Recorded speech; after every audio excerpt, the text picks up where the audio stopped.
Welcome on in here to First Pitch, a Friday edition. We got 3 full betting slates before the All-Star break, but it is a Friday edition, which means it's our last chance to get you some winners here before a little break for us. And speaking of All-Star, how about this All-Star crew I got with me today? I got Marco D'Angelo, Bryan Leonard, and Ronald Kabang joining me, and we're going to get you some big game breakdowns, some best bets as well. So let's bring in Marco D'Angelo. 4-2-1 little run that he's been on these 4% best bet plays. He's got one tonight, but he's got a big game breakdown for you first.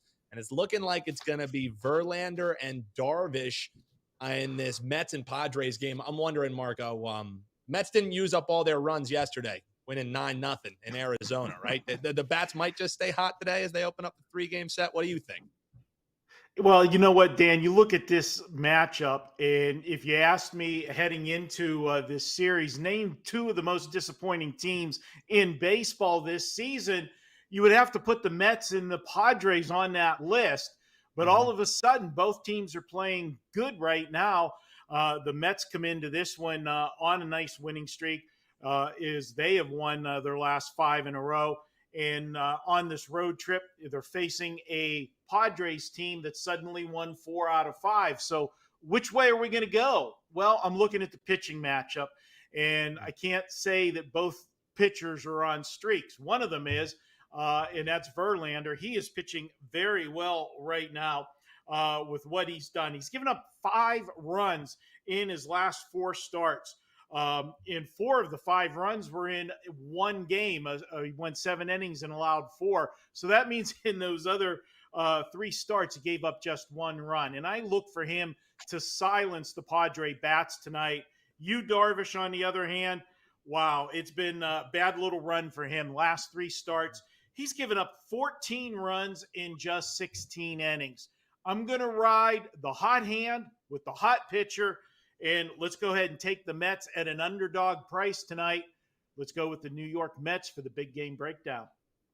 Yeah, absolutely. And for any potential total bettors, not much that I would love either way. Not sure what the handicappers think, but you do look at this matchup having an under run of 4-0 towards the under a total of 8 with those pitchers. I don't know. I'm kind of with Marco. Maybe just ride with the Mets in this one and stay away from the Darvish side of that equation. Bryan Leonard also joining us here, the number 2 MLB net profit better in the Major League Baseball since April 30th, and rocking chair winner yesterday, Bryan. So I know you're feeling good coming on to the show here today. A little big game breakdown for you. You want to take a look at the Reds and Brewers game, and Reds are looking to make it 6 straight as they're visiting Milwaukee tonight, and they get to have Andrew Abbott on the mound for this one. 1.21 ERA, not too bad. So what are we thinking? They staying hot, or do the Brewers finally throw a little ice water on the Reds? Yeah, being a Cleveland native, I always root for my Southern team down there in Cincinnati, and they're really exciting right now, playing some really good baseball. When I look at these big game breakdowns, I'm trying to look at something that a lot of other people don't. And one of the things I'm going to take a look at here is Andrew Abbott. I know Marco's talked about this in the past where you bring these guys up from the minors. Andrew Abbott's supposed to be very good. Not this good, at least what his actual stats are showing. I mean, he's been terrific, but these left-handers that come into the league, I like to bet them early. I like to bet them often. And right now, Andrew Abbott's been really good since making his major league debut. You talked about the situation with his 1.21 ERA, 0.88 WHIP. Obviously, he's been a little bit fortunate there. His batting average against, the balls it plays against has been very low. BABIP has really been in his favor so far. But, he's taken on a Milwaukee team who is second to last in Major League Baseball in WRC plus with an 82 against lefties. That's 18% worse than league average. And it's also second worst in baseball, just ahead of the Colorado Rockies. So I think Abbott's going to have some success here. And if you take a look at the advanced stats compared to the ones I just talked about, the WHIP and the ERA, they're still very good. They're not nearly as good as they are for those actual stats, but they're still about, his Sierra and his xFIP are still about a half a run better than Corbin Burns from Milwaukee. And But we all know Corbin Burns has been a better delight betting on him and the Milwaukee Brewers over the last few years. Easy money with Burns. So this guy's a half a run better than Burns here. And we're getting this Milwaukee team against the lefty. They don't hit lefties very well. The offense, obviously, the Reds have been playing much better lately. Made good money on them early in the season playing at home. I kind of faded them if I had to go on the road. But now this young team is starting to learn how to hit on the road. That's something we don't see a lot out of these ballparks like in Colorado. Usually Colorado, you want to bet on them at home, against them on the road. Cincinnati's been a good road bet so far this season. They're now 26-18 on the road. Milwaukee 24-20 at home. So the Reds have actually been better on the road than Milwaukee has been at home. Money's been coming in on Cincinnati here, and I can't disagree. Give this out earlier to our clients. We're going to continue to play Cincinnati. I would say minus 105 or better is probably the best way to look at this. Any higher than that, we're probably losing some value. If it ain't broke, don't fix it. Just ride with the Reds, and looking like some folks in the chat agreeing with my man Bryan Leonard there. We also got Ronald Kabang. It's not all just hoop for my man RC. He's also up over 15 units since June 17th alone on the diamond in Major League Baseball. You wanted to take a look at maybe what we'll call home not so sweet home as the Nationals are hosting the Rangers. 13-31 at home, the Nationals. They're riding a 1-14 run as they're hosting the Rangers today. So what? Speaking of if it ain't broke, don't fix it. Just more of the same here for the Nats today, or what do we think? Yeah, pretty much. But the other thing too, you could see Cody Bradford starting for the Rangers here. I think a lot of people are going to see his numbers and say, "Oh, he's been struggling, right?" Oh, the Rangers are 0-4 straight up when he starts. Has a 4.98 ERA, but his FIP is about a run lower, 3.98 there. So you could see that there's some positive regression that we could see coming from him. Another situation that I look at too, Rangers, they're coming off a 6-10 loss to the Red Sox yesterday. They are 2-0 straight up and on the run line as road favorites in game one of a series following a loss. So they tend to come off of these final game of the series and go into these road favorite situations pretty well.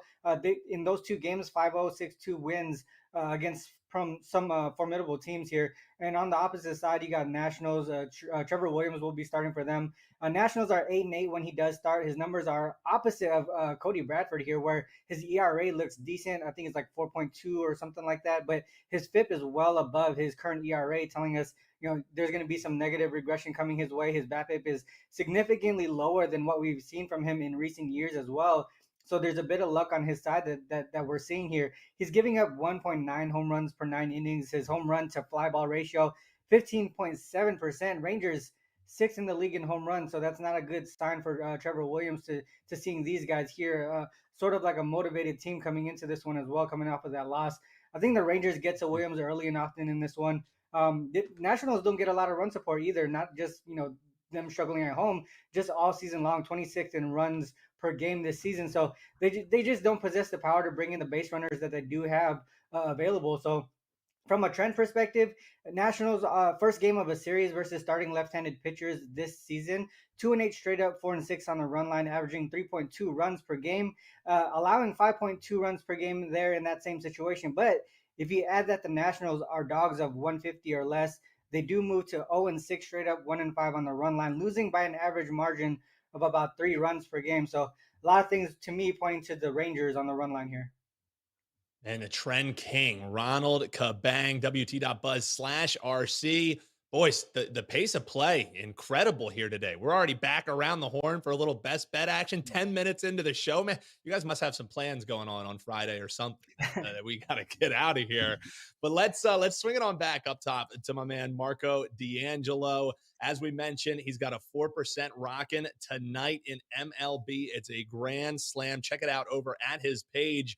But it's Toronto and Detroit that you wanted to take a look at here for your best bet. And you can't talk about this game without looking at the fact that Alek Manoah is looking for the new lease on life here tonight, right? He's recalled from the minors, getting the start. So Marco, I guess I'll start before you get into the big game breakdown. Do we see the 6.36 ERA Manoah that was 1-7 before he got demoted? Or do we see maybe some flashes of the 2022 All-Star? What does Marco think? Well, I'm probably going to be in the minority in this game because I know a lot of people are salivating, wanting to go against Manoah in his return because he's been just pitiful this year. Dreadful. And he goes from an all-star pitcher last year, great year, to just abysmal this year.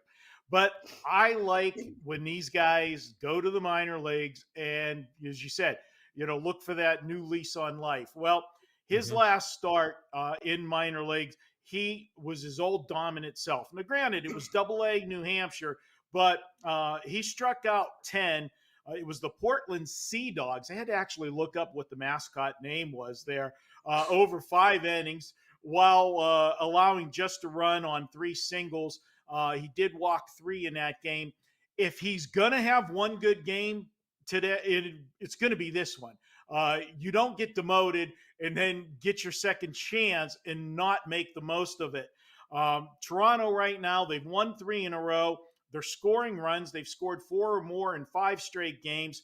And that's bad news for the Detroit starter, Faldo. This is a guy, ZRA, only 5 starts this season, but he's got an ERA of 5.54.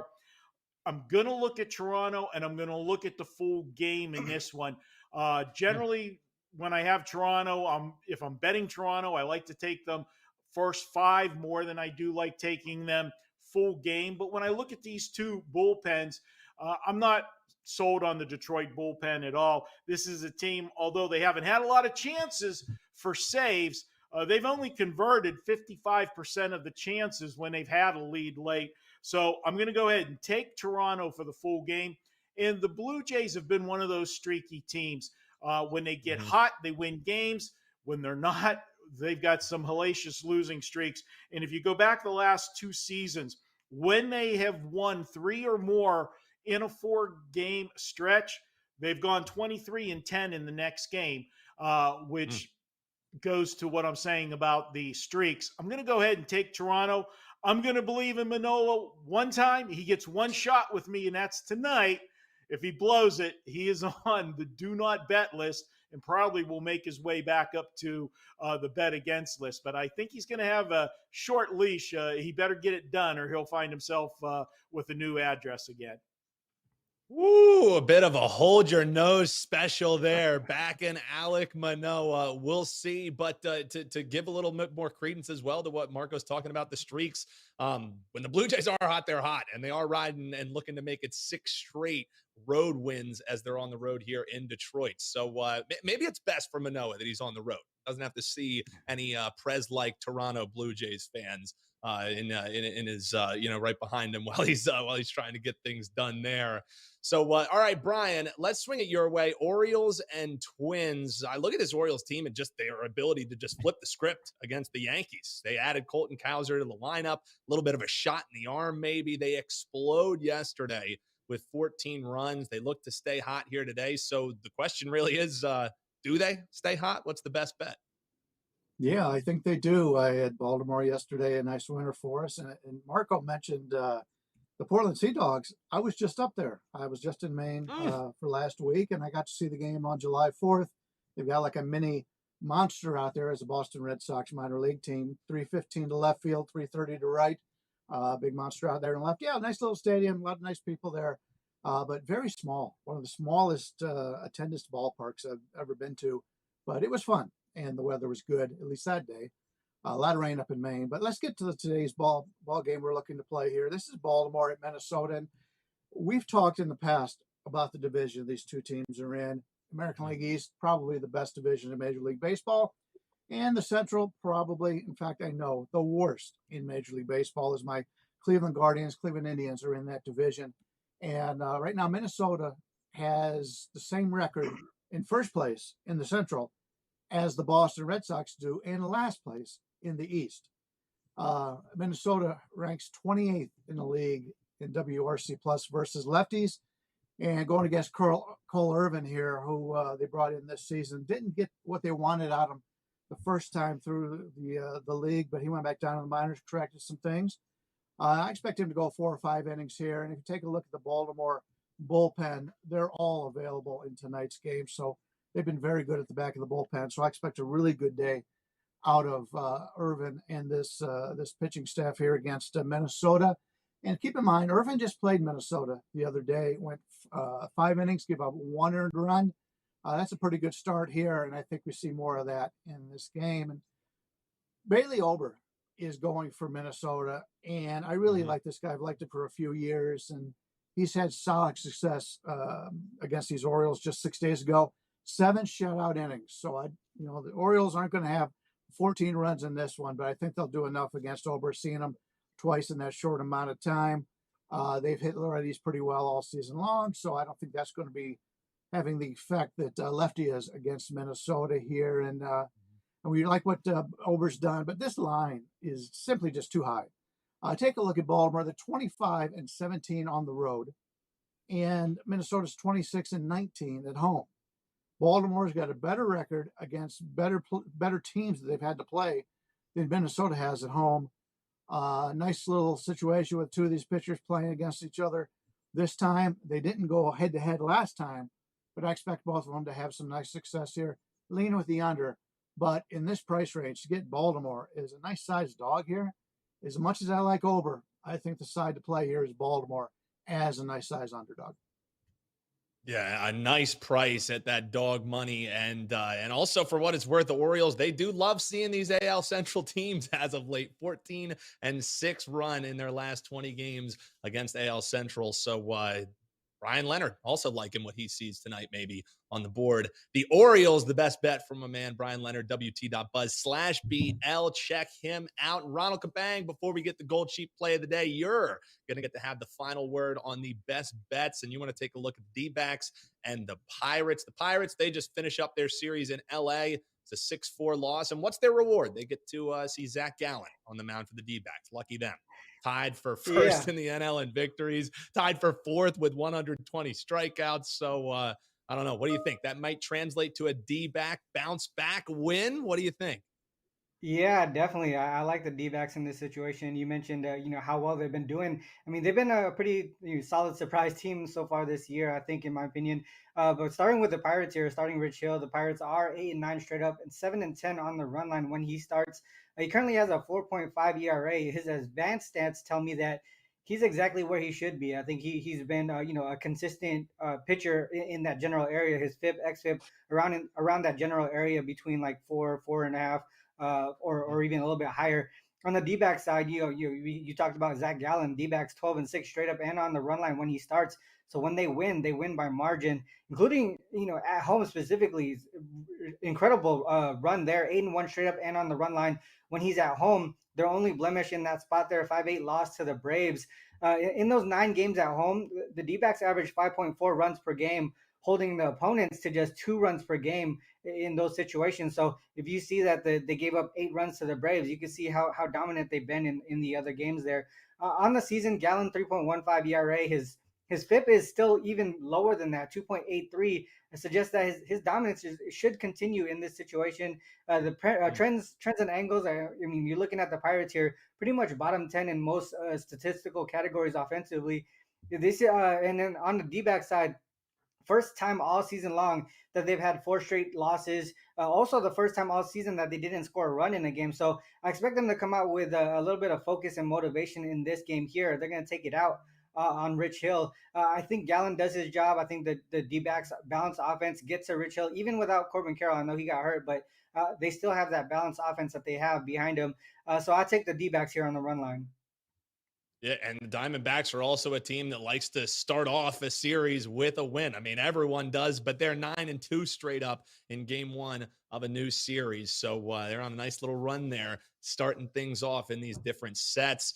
All right, gold sheet play of the day time that we have for you. Let's take a look at the Chicago White Sox in the first 5 as they're hosting the Cardinals. As you see the right up there, Dylan Cease, sure, he might have stumbled out of the gate to start the season, but over his last 6 starts, he's allowed just 10 runs total. And while the record might not show it, the White Sox actually over the last few seasons hit lefties a little bit better than righties. And when you look at the mound for the Cards, Jordan Montgomery, kind of the opposite story of Cease. Montgomery was off to a great start on the road, but since then, 6 runs to the Cubs, 4 to the Reds, 4 to Pittsburgh.